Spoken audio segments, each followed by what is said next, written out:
أعوذ بالله من الشيطان الرجيم بسم الله الرحمن الرحيم السلام عليكم ورحمة الله وبركاته. Welcome once again, dear viewers, to another show of the Revert's World. Alhamdulillah, you are tuned in to Ahlul Bayt TV, the only channel which is broadcasting the pristine teachings of the Ahlul Bayt alayhimus salam exclusively in the language of English. And today I'm very happy to welcome on the show a dear friend of mine and obviously Revert brother Christopher Mortimer. Assalamu alaikum. Alaikum assalam wa rahmatullah. Thank you very much for joining us. Obviously I know quite a bit about you. We've known each other, alhamdulillah, now for a fair few years since you became a Muslim. But before we actually start talking about your Islamic experience and your journey so far, if you like, just to paint a picture of you as a person and your personality, if you could share with our viewers some of your life experiences prior to Islam, your mentality and so on and so forth, please. I mean, A'udhu billahi minash shaitanir rajeem, bismillahir rahmanir rahim. I mean, I guess prior to becoming a Muslim, I've been raised in a fairly religious Catholic family. So alhamdulillah, my parents sort of have a religion and are quite sort of strong in their religion, which was alhamdulillah quite different to maybe a lot of the experiences which people maybe growing up in England today might not have experienced. So I grew up always going to church every Sunday, always in that background. But then I guess probably around the age of about maybe like 14, 15, like everyone starts to question things, So for whether you're Muslim or you're Christian or whatever your background, you start to question things and, you become a bit less interested in religion sometimes.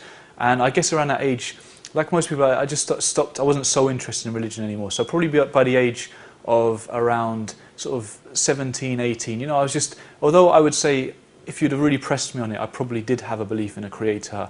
I was more sort of agnostic rather than anything. I wasn't really like set on any particular religion. It was always like a maybe there is, maybe there isn't kind of thing, but leaning towards religion.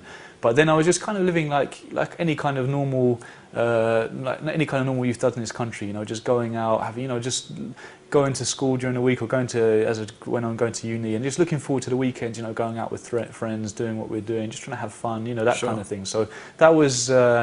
That was me. I wasn't really asking many really serious questions at that point. It was just a very kind of normal, average Joe upbringing, I guess. Sure. It's interesting to hear you say, and this is a lesson for me really, because sometimes we have stereotypes of people which are, you should never judge a book by its cover. We had a couple of weeks ago a black brother who came on, Jason Hussein. I think you know him as well, and he told me about his background from an atheist background to Christianity to Islam. And I said to him, as a black guy, I would have expected you to tell me you were part of some Jehovah's Witness group or something or the other. And again, I'm being quite frank with you here, not that I really particularly thought about your parents. Alhamdulillah, I happened to see them at your wedding, but I would have guessed, because of the type of society we live in, that you were going to tell me that they were agnostic or atheists. So it's interesting to hear that you're from a Catholic background. I too are from a Christian background, but Protestant. And the reason why I bring this up is because growing up, we Muslims, we love this thing about the Trinity, because it's an opportunity for us to have a dig. But when I was growing up and if you like, praying to God, I understood it. I never understood the Trinity. It was only when I became a Muslim that I realized I didn't actually understand the Trinity. Sure. Why? Because I used to pray to God and I would say, through Jesus, I'm asking you, God. You as a Catholic, did you actually grow up, was this something that you paid much attention to? And if so, what was your concept of the Trinity? I think it's when you just grow up with something, it becomes like so normal. Like I never really questioned, you have this idea of God, and you understand that God must be kind of infinite, and God must be like the kind of, you have this kind of, like we do in Islam, this idea of a God without boundaries, without borders, perfect, infinite in every way, and you have this idea, but at the same time you have this idea of Jesus being God. And unless you really like sit down, because you've just always been raised with this way of thinking, it just becomes so normal for you to consider it like this. And it's not until you really until I met Muslims, and then someone came along and said, well, you know, we believe in Jesus. And I was like, really? Well, Muslims believe in Jesus? They were like, yeah, we do, yeah. We believe he's a prophet. And I remember they just said it, that, you know, he's a prophet, he wasn't son of God. And the moment I heard that, I just thought, it makes a lot of sense. It makes a lot more sense. I'd never really delved deeply into the Trinity and really thought, you know, I just took it for granted because it's all I knew. And then when someone said that, I just thought, yeah, that sort of adds up. And then it's only really after I became Muslim, you know, just the Islamic view made a lot of sense to me. And then I remember after I became Muslim, really looking into the concept of Tawheed, the way the Quran talks about Tawheed, and the way the Ahlul Bayt alayhim as-salam particularly have explained a lot of the ideas around Tawheed and the way in which we should think about Allah subhanahu wa ta'ala. And it's only then when I really started to benefit and to really understand these kind of words, these teachings which Islam brings, that's when I started to realise that why it was that this made more sense to me than the Trinity. And it's only really after studying Islam in some depth, like you say, that you really kind of appreciate why it was that the Trinity never really made sense to you before. But I think you need Islam to open your mind and to explain to you the truth and to show you that first of all. So yeah, this is a bit of a peculiar experience for me. Why? Because it's quite weird is probably not the right word, but I'll use it anyway. It's quite weird to hear you speaking like this, because it sounds like you are talking for me. Right. Because you said, for example, and I want to just pick up on this particular point for a little while if we can and run with it. You said that your first encounter with Islam was when somebody told you, oh, by the way, we respect, love Jesus Christ, peace and blessing be upon him, because the hook which got me interested in Islam in the first place was me sitting down with a Sunni friend of mine, a Muslim brother friend of mine, and he said to me something along the same lines. He said, you know, we respect, love Jesus Christ. In fact, his name is mentioned more times in our book than the name of our own blessed prophet. Was this for you the hook? It was something that definitely got me interested. I wouldn't say that it was the hook, because like I say, by the point in my life where I became interested in Islam, I was no longer a really committed Christian. Like I was still going to church every week, but it was more like a family sort of thing. So I wasn't like, it wasn't like a massive sort of pull for me, this aspect. It just made more sense. It was like one of like a million things which I found in Islam which just made more sense. Sure. And it fell into that whole kind of category of things. I think probably for me the hook which pulled me into Islam was, I remember having this conversation, you know, do you believe in a God? And you know, we had the question. I was quite sort of agnostic at the time, so we had a lot of conversations around this and spent a lot of time thinking about it in the creation, and you know, how could the world come to be as it is. And I looked into the kind of evolutionary arguments, the arguments for, you know, the sort of chance theories, looked into the kind of creationist arguments, all of these kind of Darwinism, and comparing and looking, and I came to the conclusion that no, there must be a creator. For this, you know, it's I'm sure it's a whole separate show in itself, but for my own reasons, I just came to the conclusion there must be a creator. The next question then was, if there's a creator and he has created you, he must have created you for a purpose. Like, you know, what do we exist for? And is there a way which your creator has shown you to live? Is there a system? Is there a guidance that he's given you? And I think what it was is that this first of all got me interested in Islam, because I had friends who were doing things in a very different way to what I was doing. Muslim friends. Muslim friends, yeah, exactly. They had a different way, the family structures and family life, when I saw how they were living. They had a way of doing things Islamically for their religion. When it came to praying and their spirituality, it was 5 times a day, and they had a set way of doing things. When it came to socializing and social life, there were certain things they would do, but they wouldn't always go along the crowd, because there's certain things that we would do and they wouldn't be interested in, they wouldn't do.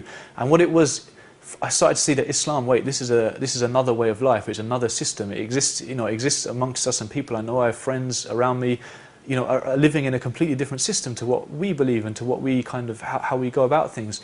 And I think it was when I started to speak to them about this, and there was just a reason for everything. You know, it was like, you know, why don't you do this? Oh, well, that's because of this. And you know, why do you do this? Well, you see the benefits of this are like this.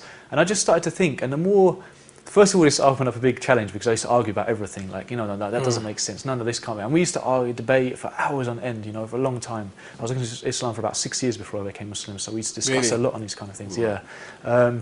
And so the biggest pull for me at the end of the day was when I started to understand the system of Islam. And then I thought that, if there's a creator who's going to create us, who's going to give us, who's going to create this earth for us, going to put us on it, the best way to live, he has to have created the best way. He has to create the guidance. He has to create a way for us to get to know him and to come back to him.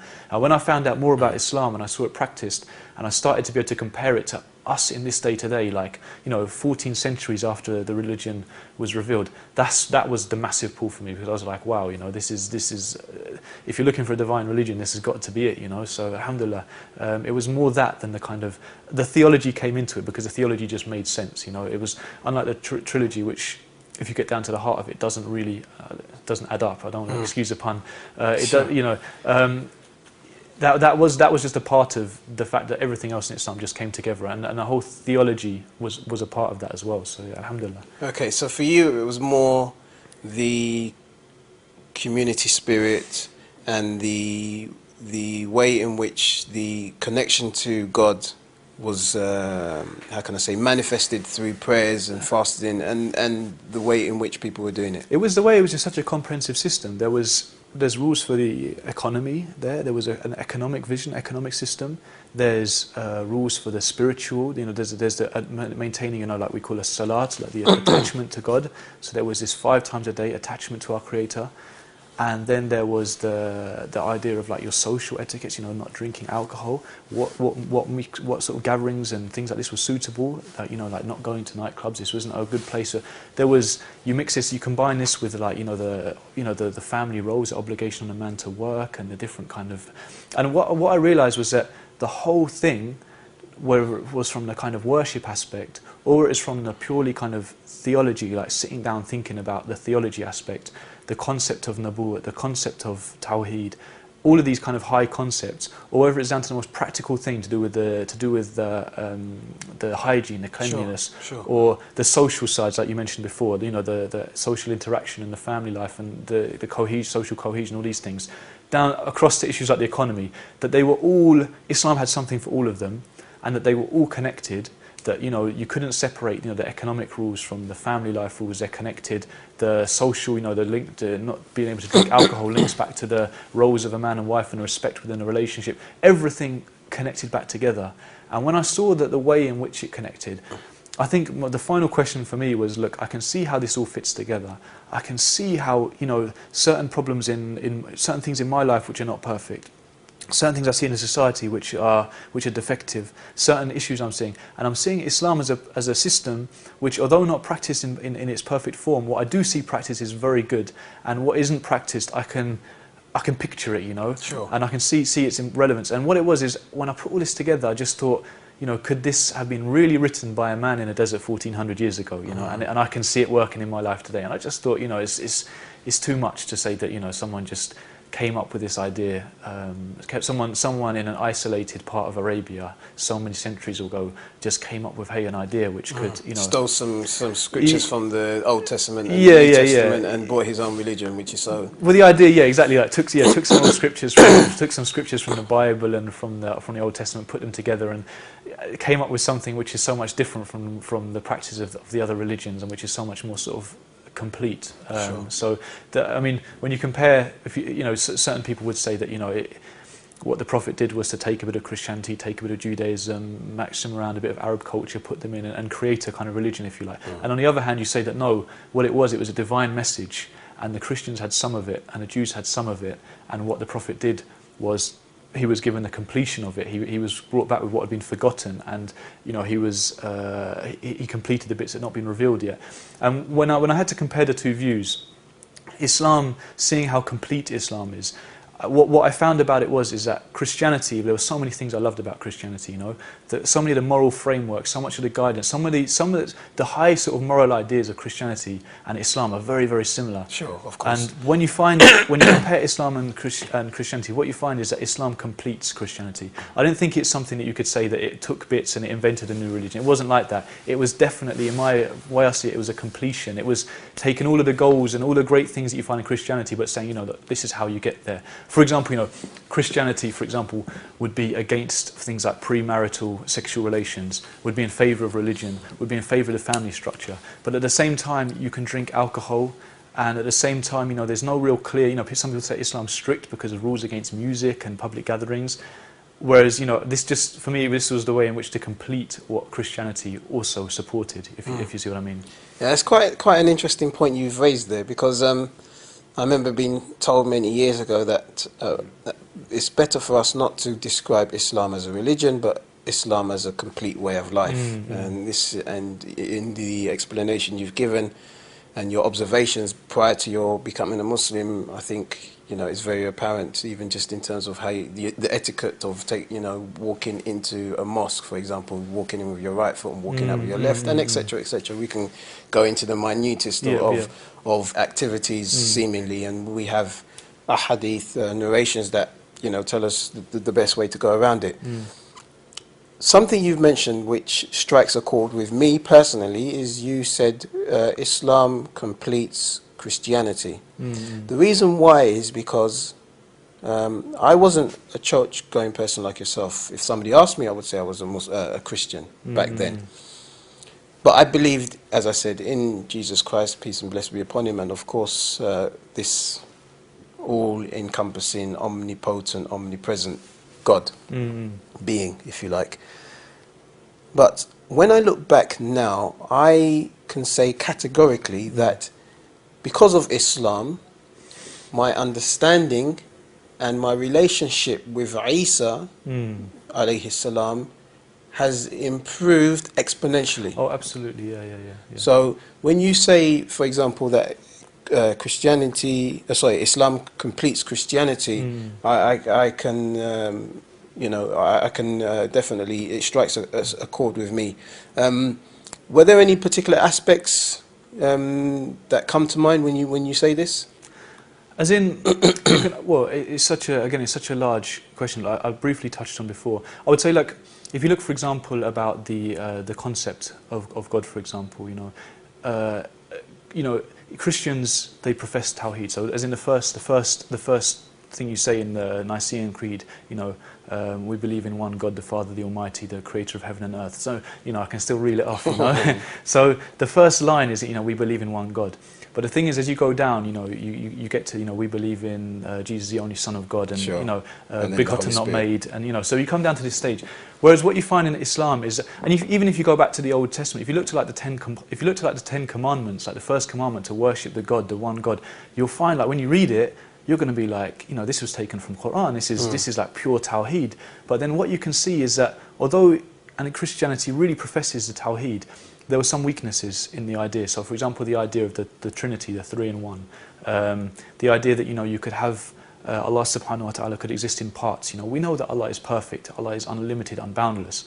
So how could you have a God created from three parts? As in, if they're all parts, then they must all be limited, right? They must all exist within some kind. If they're different to each other, then either one of them is perfect and the other two are not perfect, or none of them are perfect, because you can't have three perfect infinite beings which are different. You know, it doesn't make sense. So I think what you find when you look to like Surah Al-Ikhlas, like Surah Al-Tawheed, you know, Qul huwa Allahu ahad, and to the end, this is this kind of completes like the idea of Tawheed and the kind of focus upon God which Christianity speaks about, but which some throughout time, you know, particularly, you know, if you look at the way in which the kind of concept of Jesus being God and also being man, you know, this came about really as a kind of political. It's another topic, but it sort of came out as a political thing.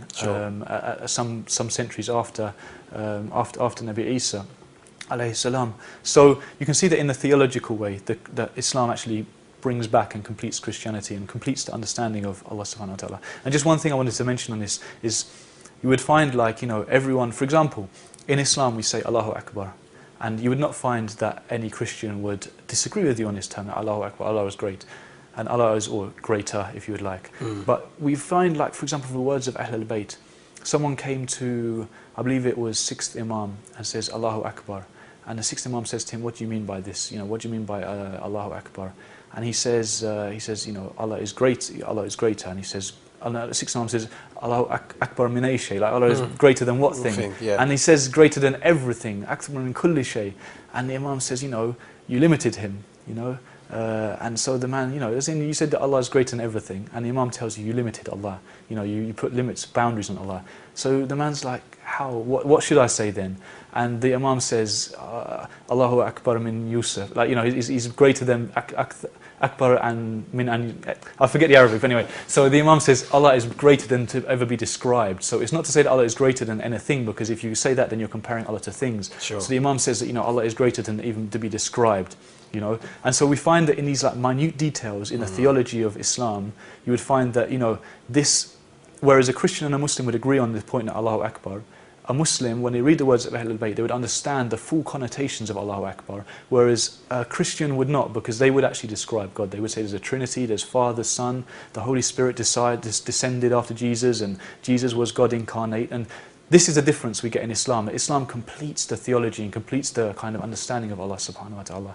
And also in, like I touched on briefly before, if we all believe in, like, you know, a moral system, you know, like we all believe in marriage, we don't believe in extramarital affairs, we don't believe in these kind of things, but Islam at the same time makes it, you know, Islam at the same time stops you from being in a situation. I always found this, like, Christianity allows you to drink, Christianity allows mixed gatherings. Christianity wouldn't have anything wrong with if you had friends, you know, friends meeting up and everyone was drinking, and, you know, a man was left in a room alone with, for example, his friend's wife, and they were drinking, and, you know, because there's nothing wrong in it. There's not been any sin up to this point. But what happens is there's a sin if something happens between those two people, and then that would be a huge sin in Christianity. You know, this would be like going to the fires of hell kind of sin, right? Now, what Islam does, and this is where I feel like that Islam completed Christianity, and Islam is a mercy upon mankind from this way, is that Islam Islam first of all introduced the hijab in a situation, secondly outlawed alcohol in a situation, and thirdly said that a man and a woman who were non-mahram couldn't be sat together in a room together. So what Islam did here is we have the same kind of principle, we have the same kind of understanding, the respect for the family and the dislike for the extramarital affairs, but Islam made it so much easier for us to achieve those goals and to achieve those, you know, to really achieve what Allah subhanahu wa ta'ala wants from us. Whereas sometimes in Christianity everything's allowed until you reach that point, and then it's like if you cross that line you're going to, you know, you're going to burn in hell forever. And whereas Islam says, don't cross that one out as a sin. You have to cross a lot before you get to that big one, you know. So that's and there's a million different ways, you know. We all believe in, for example, economic, social justice and everything.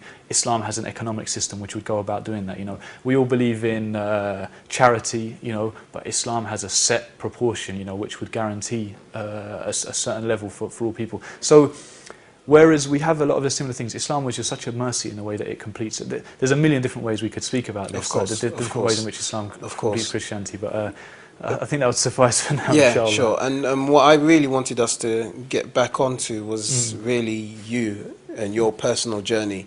You mentioned that it was 6 years of research, and you've come to this point now in your research, if you like, where you have decided that you're happy with Islam as a religion, it makes sense. But then what was the catalyst? What was the final catalyst that caused you to convert? Because for a lot of us, sometimes when we're contemplating conversion, it makes sense ideologically, intellectually, logically. But the point is, once we convert, or initially we see it as a disadvantage. Why? Because it's going to impact on our lives. If I actually, you know, begin to adhere to this religion, if I utter those, you know, 2 shahadatain, there's now going to be a responsibility upon me. Was this not an issue for you? I mean, had you already dealt with that? No, I think that held me back for a long time. That held me back for a long time, because I remember just thinking, you know, can I actually do this? Like, there's so many things, like, you know, that I was living my lifestyle at that time, which is very different to what Islam proposes. And although theoretically I was coming to this understanding that, you know, Islam makes so much sense, it was a whole different thing. And I think it's probably kept me back from taking my shahada for quite a long time, because I just thought, you know, can I really do this, you know? And I guess up to a point, this is when you're worshipping your own desires, because, you know, my desires were telling me, no, you can't, no, you can't, you know?